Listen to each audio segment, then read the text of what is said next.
అందరికీ ముందుగా రక్షాబంధన్ శుభాకాంక్షలు. ఈరోజు మనం ఈ ప్రోగ్రాం ఇక్కడ కండక్ట్ చేయడానికి ప్రధాన కారణం, నిన్న వట్టం రిజర్వాయర్ దగ్గర వట్టం గ్రామ శివార్లో ఒక అనాథ శివం, గుర్తు తెలియని శివం నీళ్ళలో పడితే అక్కడ ఉన్నటువంటి మన గ్రామ పంచాయతీ సిబ్బంది అంటే తీసుకొచ్చిన వట్టం వాళ్ళు తీసి బయటకు పంపించిన తర్వాత మన గ్రామ పంచాయతీ సిబ్బంది కృష్ణన్న తర్వాత చెన్నయ్య గారు ఇద్దరు కలిసి పోలీస్ సిబ్బందితో కలిసి మన పోలేపల్లి శివార్లో దహన సంస్కారం చేసిరు. దీనికి నిజంగా వాళ్ళని అభినందించాల్సి, ఎందుకంటే ఎవరో గుర్తు తెలియని వ్యక్తులు అటు ఊరిపోయినటువంటి చిన్న కుక్క పిల్లవాడి పోయి చనిపోతే మనం తీయాలంటే మనం దాన్ని ఎందుకులే అనేది వదిలేసిపోతాం, ఇబ్బంది. అటువంటిది వాళ్ళు దిగి వాళ్ళ బాడీని తీసుకుపోయి అక్కడ పెట్టి దానికి దహన సంస్కారం చేయడం అనేది చాలా గొప్ప విషయం.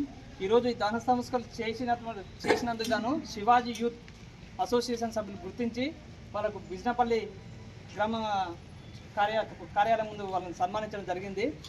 ఈ కార్యక్రమానికి వీళ్ళని ప్రోత్సహించడానికి ముఖ్యంగా సెక్రటరీ సాబ్ గారు అయినటువంటి మహేశనగరంగా మనం మహేశనగరం అభినందించాలి. ఎందుకంటే సిబ్బందికి గ్రామంలో ఉన్నటువంటి ఎటువంటి సమస్య అయినా ఒకసారి ఆయన దృష్టికి తీసుకొస్తే సిబ్బందిని ప్రోత్సహించి వాళ్ళని కోపపడకుండా ఏ విధంగా చేయాలి, మంచి కానీ చెడు కానీ ఏ విధంగా చేయాలనేది వాళ్ళకి ఇన్స్ట్రక్షన్ ఇచ్చుకుంటూ ఆ పని చేస్తూ గ్రామ పంచాయతీగా అన్ని విధాలుగా డెవలప్మెంట్లో పాత్ర పోషిస్తున్నందుకు అనుగుణంగా ప్రత్యేకంగా అభినందించాలి. ఈ కార్యక్రమంలో జయశ్వంత్ అండ్ శ్రీశైలం అనుగుణంగా ప్రత్యేకంగా అభినందించాలి. 24 గంటలు సమస్య ఏది కూడా మనకు ఒకవేళ సార్ అందుబాటులో లేకుండా కూడా వీళ్ళు అందుబాటులో ఇస్తే వీళ్ళు ఏమైనా సార్కి ఇవ్వడం, సార్ కూడా తోటి అంటే ఉన్నటువంటి సిబ్బందిని నేను హెడ్ మిగతా వాళ్ళంతా సిబ్బంది అనే దృష్టి లేకుండా అందరం మేమంతా గ్రామ పంచాయతీ సిబ్బంది అనేది ఈ గ్రామం కోసం మేము సేవకులుగా పనిచేయాలని ఒక పెద్ద మనసుతో పని చేస్తూ అందరినీ ప్రోత్సహిస్తున్నందుకు మహేశన్న గారికి, తర్వాత కృష్ణయ్యకు, చెన్నయ్య గారికి, జశ్వంత్కు, శ్రీశైలం గారికి మళ్ళొకసారి